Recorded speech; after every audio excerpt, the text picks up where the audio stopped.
إن الحمد لله نحمده ونستعينه ونستغفره ونعوذ بالله من شرور أنفسنا ومن سيئات أعمالنا من يهده الله فلا مضل له ومن يضلل فلا هادي له وأشهد أن لا إله إلا الله وحده لا شريك له وأشهد أن محمدا عبده ورسوله يا أيها الذين آمنوا اتقوا الله حق تقاته ولا تموتن إلا وأنتم مسلمون يا أيها الناس اتقوا ربكم الذي خلقكم من نفس واحدة وخلق منها زوجها وبث منهما رجالا كثيرا ونساء واتقوا الله الذي تساءلون به والأرحام إن الله كان عليكم رقيبا يا أيها الذين آمنوا اتقوا الله وقولوا قولا سديدا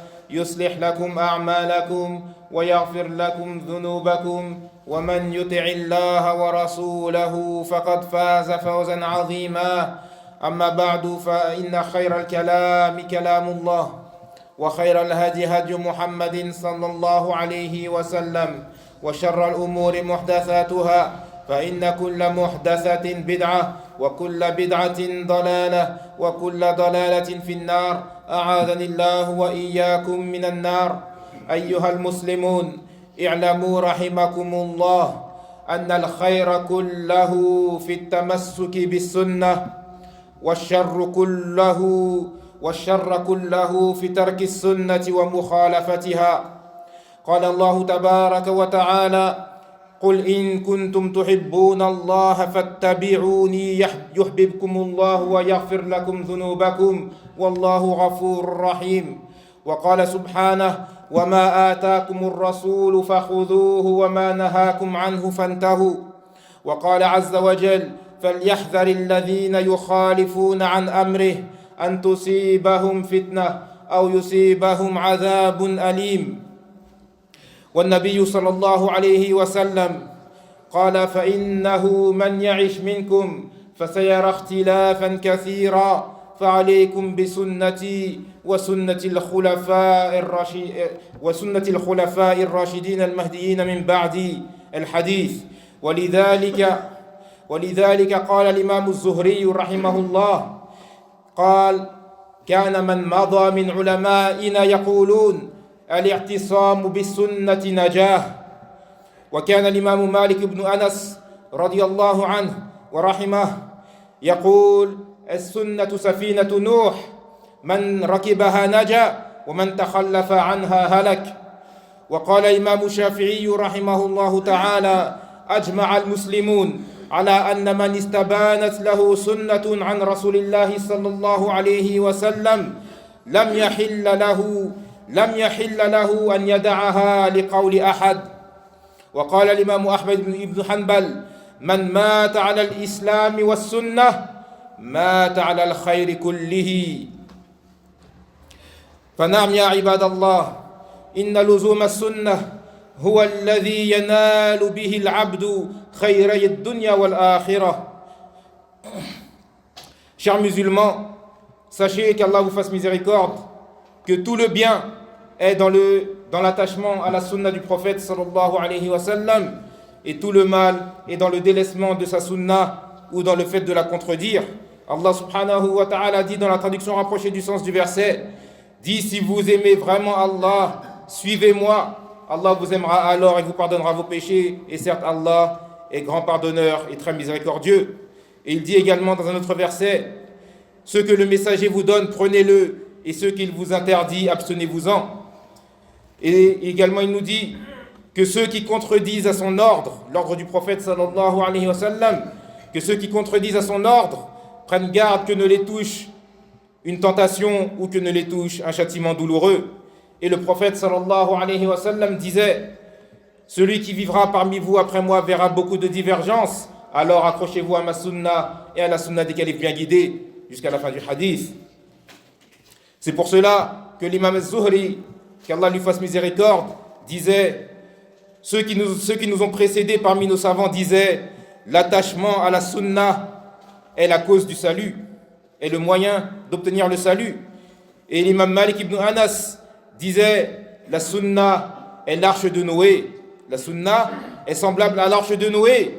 Celui qui va monter dedans sera sauvé, alors que celui qui ne monte pas dedans ira à sa perte. Et l'imam Shafi'i rahimahullah disait, les musulmans sont unanimes sur le fait que celui à qui apparaît clairement une sunna du prophète sallallahu alayhi wa sallam, il ne lui est pas permis de la délaisser pour la parole de qui que ce soit. Et l'imam Ahmed ibn Hanbal disait, celui qui meurt sur l'islam et la sunna, il meurt sur tout le bien, il meurt sur le bien entier. En effet, serviteur d'Allah, l'attachement à la sunna du prophète sallallahu alayhi wa sallam, c'est par cela que le serviteur obtient le bien d'ici-bas et le bien de l'au-delà. يقول الله تبارك وتعالى يوم تبيض وجوه وتسود وجوه قال ابن كثير رحمه الله تعالى في تفسير هذه الآية يعني يوم القيامة حين تبيض وجوه أهل السنة والجماعة وتسود وجوه أهل البدعة والفرقة قاله ابن عباس رضي الله عنهما يعني روى ابن كثير هذا عن ابن عباس رضي الله عنهما وقال شيخ الإسلام ابن تيمية رحمه الله البدعة مقرونة بالفرقة كما أن السنة مقرونة بالجماعة فيقال أهل السنة والجماعة كما يقال أهل البدعة والفرقة انتهى كلامه رحمه الله فأهل السنة والجماعة هم الذين تمسكوا بسنة النبي صلى الله عليه وسلم قولا وعملا واعتقادا واجتمعوا عليها وتركوا جميع البدع التي فرقت الأمة ولهم علامات يعرفون بها فحقيق على كل مسلم أن يعرفها ويتصف بها ليكون من الفرقة الناجية التي ذكرها النبي صلى الله عليه وسلم لما أخبر أن أمته ستفترق على 73 فرقة كلها في النار إلا واحدة قالوا له من هي يا رسول الله قال من كان على مثل ما أنا عليه وأصحابي. Allah subhanahu wa ta'ala dit dans la traduction rapprochée du sens du verset, le jour où certains visages s'éclairciront et certains visages s'assombriront. Ibn Kathir, qu'Allah lui fasse miséricorde, il dit dans l'exégèse de ce verset, c'est-à-dire qu'au jour de la résurrection, lorsque les visages des gens de la sunna et de la jama'a s'éclairciront et que les visages des gens de l'innovation et de la division s'assombriront, comme l'a dit Ibn Abbas, c'est-à-dire que Ibn Kathir rapporte cela d'Ibn Abbas radiallahu anhuma, qu'Allah l'agrée, ainsi que son père. Et Ibn Taymiyyah rahimahullah, il disait, l'innovation est rattachée à la division, tout comme la sunna est rattachée à l'union. C'est pour cela que l'on dit les gens de la sunna et du regroupement, et que l'on dit les gens de l'innovation et de la division. Et donc, les gens de la sunna et de la jama'a, ce sont ceux qui se sont accrochés à la sunna du prophète sallallahu alayhi wa sallam, dans les paroles, dans les actes et dans la croyance, qui se sont unis sur cela et qui ont délaissé toutes les innovations qui ont divisé la communauté. Et ces gens de la sunna ont des signes par lesquels ils sont reconnus. Il est donc important et il est du devoir de tout musulman de connaître ces signes afin de s'emparer et afin qu'il fasse partie des gens du groupe sauvé que le prophète sallallahu alayhi wa sallam a évoqué lorsqu'il a cité que sa communauté allait se diviser en 73 groupes et que tous iront en enfer sauf un seul. Ils lui ont demandé quel est-il, ô messager d'Allah. Il a répondu, ceux qui sont sur la même voie que moi et mes compagnons. Ceux qui sont sur la même voie que moi et mes compagnons. فمن علامات أهل السنة والجماعة التي ذكرها علماء الإسلام في مؤلفاتهم منذ العصور الأولى منها تحقيق التوحيد والعبودية لله رب العالمين بصدق وإخلاص واجتناب جميع أنواع الشرك. Parmi donc les signes des gens de la sunna et de la jama'a qui ont été cités par les savants de l'islam dans leurs écrits depuis les premiers siècles, tout d'abord le fait de concrétiser le monothéisme, de concrétiser l'unicité d'Allah subhanahu wa ta'ala et son adoration, lui Allah le Seigneur des mondes, de concrétiser donc son monothéisme avec véracité et sincérité et de s'éloigner de toute forme de polythéisme. ومن علاماتهم اتباع سنة النبي صلى الله عليه وسلم وسنة خلفائه الراشدين أبي بكر وعمر وعثمان وعلي والابتعاد عن كل بدعة. Également, parmi leurs signes distinctifs, il y a le suivi de la sunna du prophète sallallahu alayhi wa sallam, ainsi que la sunna de ses califes bien guidés, Abu Bakr, Omar, Othman et Ali, et de s'écarter de toute forme d'innovation.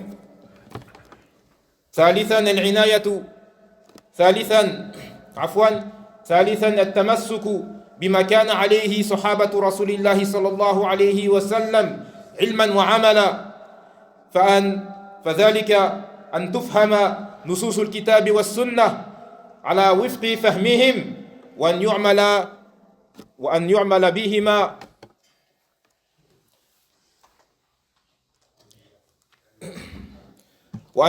بهما على وفق عملهم.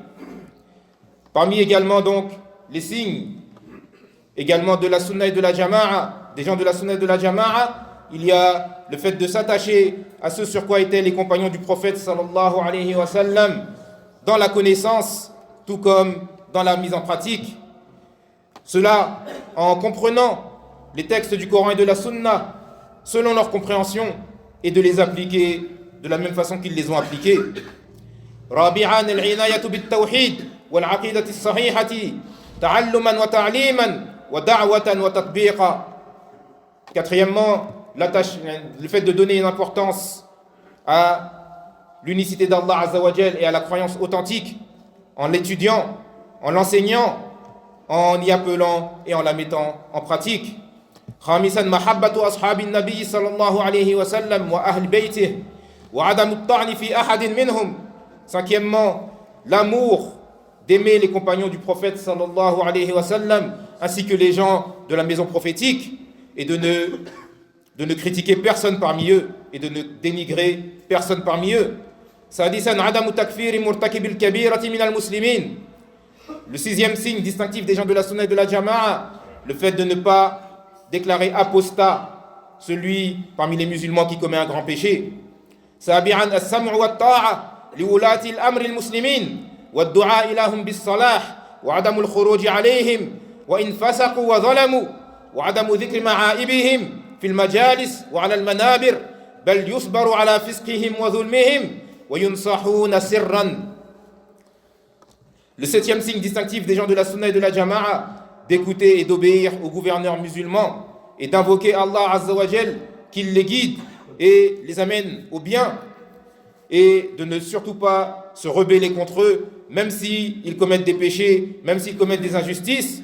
Et on ne doit pas également les citer en mal dans les assises ou sur les minbars, sur les chairs et dans les endroits de haute audience, mais nous devons endurer leurs péchés et leurs injustices et les conseiller en secret.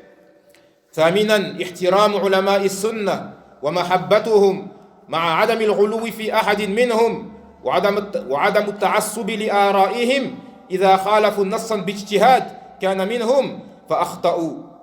Huitièmement, le fait de respecter les savants de la sunna, de les aimer, et cela sans pour autant exagérer envers l'un d'entre eux, et de ne pas s'attacher aveuglément à leurs avis lorsqu'ils sont tombés en contradiction avec un texte authentique, après avoir fait un effort d'interprétation, et qu'ils se sont trompés, et qu'ils se soient trompés.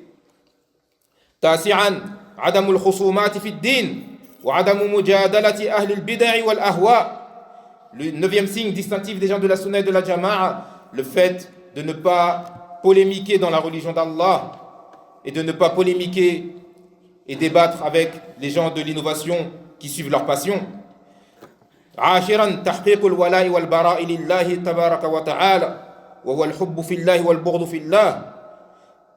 Dixièmement, le fait de concrétiser l'alliance et le désaveu pour Allah subhanahu wa ta'ala, c'est-à-dire d'aimer pour Allah et de détester pour Allah. هذا وهناك علامات أخرى لأهل السنة وهي كثيرة فمن أراد أن يعرف تفاصيلها فليرجع إلى كتب علماء السنة التي بيّنوا الذين بينوا عقيدة أهل السنة والجماعة ومنهجهم وهي موجودة بين أيدينا ولله الحمد.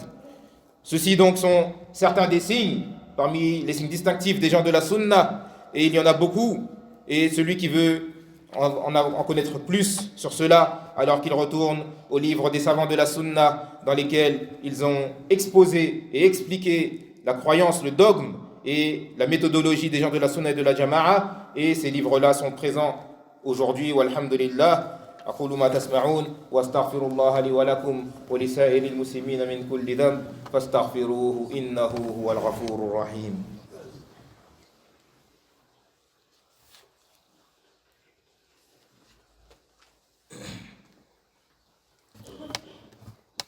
الحمد لله رب العالمين والصلاة والسلام على أشرف الأنبياء والمرسلين وعلى آله وأصحابه وأتباعه إلى يوم الدين. أما بعد أيها الإخوة الكرام، ذكرنا بعض علامات أهل السنة فيما سبق، ولا بد أن تعلموا أنه لا يحكم على رجل بأنه صاحب سنة حتى تجتمع فيه علامات أهل السنة، فلا يوصف بأنه منهم بمجرد اتصافه بخصلة واحدة منها، وإنما يكون منهم إذا اتصف بجميع أوصاف أهل السنة والجماعة. قال الإمام البربهاري رحمه الله في كتابه شرح السنة: ولا يحل لرجل مسلم أن يقول فلان صاحب سنة حتى يعلم منه أنه قد اجتمعت فيه خصال السنة. لا يقال له صاحب سنة حتى تجتمع فيه السنة كلها. وقال بعض العلماء في شرح هذا الكلام: هناك أصول لأهل السنة مستمدة من كتاب الله ومن سنة رسول الله صلى الله عليه وسلم، من استوفاها فهو من أهل السنة ويصدق عليه أنه ثابت على ما كان عليه رسول الله صلى الله عليه وسلم وأصحابه، ومن أخل بأصل من هذه الأصول فليس من أهل السنة. انتهى كلامه. Chers frères, nous avons cité certains des signes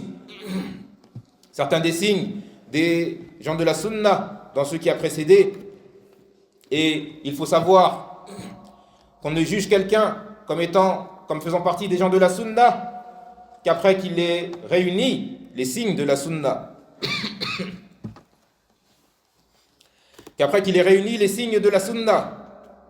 Il ne suffit pas qu'il s'affilie à la sunna. Il ne suffit pas qu'il s'affilie à la sunna dans une seule chose, mais il doit réunir toutes les qualités et caractéristiques des gens de la sunna et de la jama'a. L'imam al-Barbahari, rahimahullah, qu'Allah lui fasse miséricorde,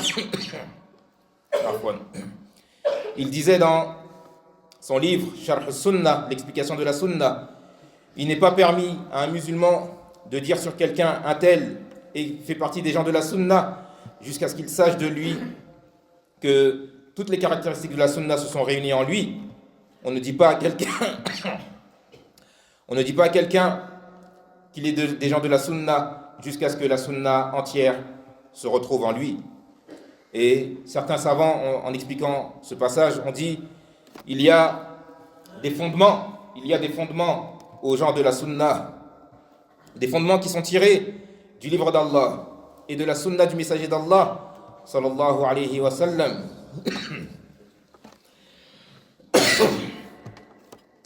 Celui qui va réunir donc ces fondements et qui va donc les mettre en application, c'est celui-là qu'il est permis de dire qu'il est ferme sur ce sur quoi était le messager d'Allah sallallahu alayhi wa sallam ainsi que ses compagnons.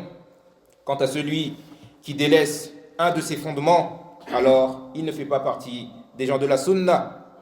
فقد بيّنوا أن السنة أصول السنة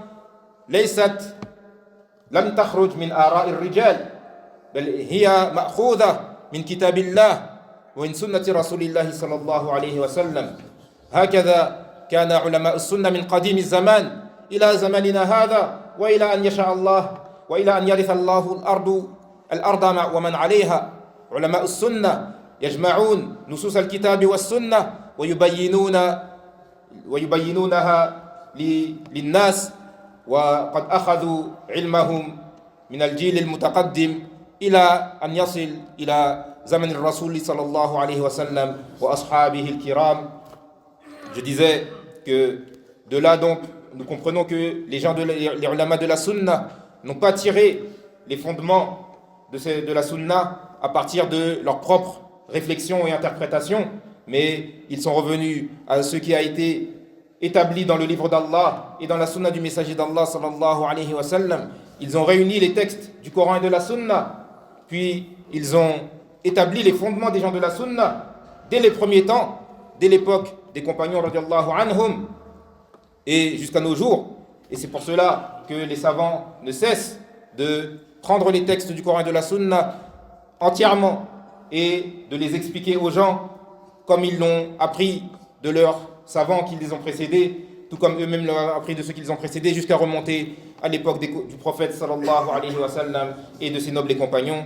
Nasallallahu tabaraka wa ta'ala an yu'allimana sunnata rasulihi sallallahu alayhi wa sallam wa an yuwaffiqana li fahmiha wa lil amali biha wa an nakuna min ahli sunnati wal jama'a alladhina radiyallahu anhum wa radu anhu. Nasallallahu tabaraka wa ta'ala أن يبارك لنا في أعمالنا وفي أعمارنا وفي علمنا وأموالنا يا رب العالمين. اللهم صل وسلم وبارك على نبينا محمد.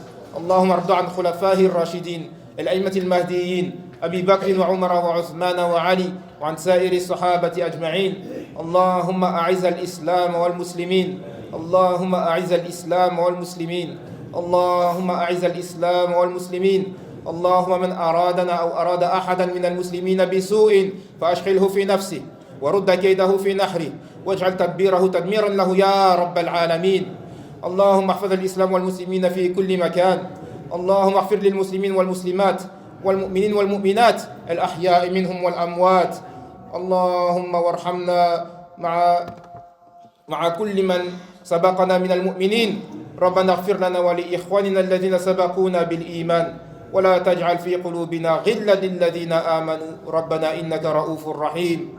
ربنا آتنا في الدنيا حسنة وفي الآخرة حسنة وقنا عذاب النار.